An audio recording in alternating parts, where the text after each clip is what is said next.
Alright, so we are again finding the greatest common divisor of 16, 24, and 36. A good way to do this is prime factorization. So let's start with 16.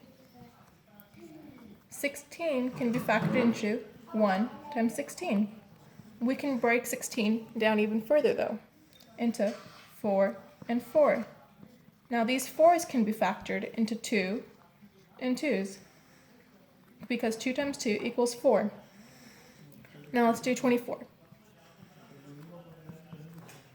1 times 24, and then 24 can be broken down into 6 and 4. Now we can break 6 down even further into 2 and 3. 4 can be broken down even further into 2 and 2. We have to stop here because 2's and 3's are prime factors. They can't be broken down anymore. Now let's do 36.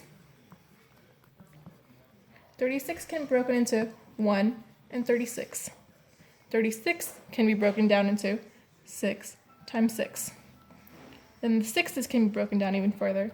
6, you can get 6 by multiplying 2 and 3, and again 2 and 3.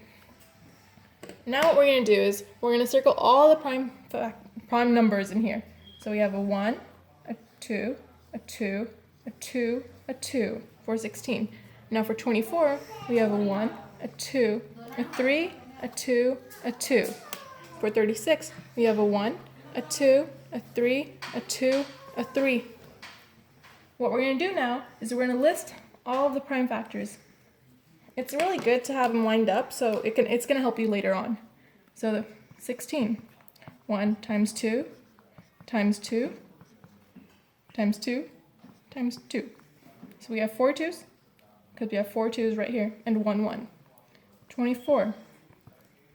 1 times 2 times 2 times 2 times 3. And 36. 1 times 2 times 2 times 3 times 3.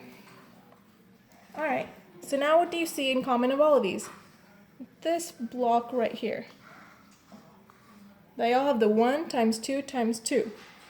This ends up being 4. They all have the greatest common divisor as being 4. Also, as a side note, you can see 1 times 2 times 2 times 2 times 2 is going to give you 16. So what we basically did was broke it down to prime factors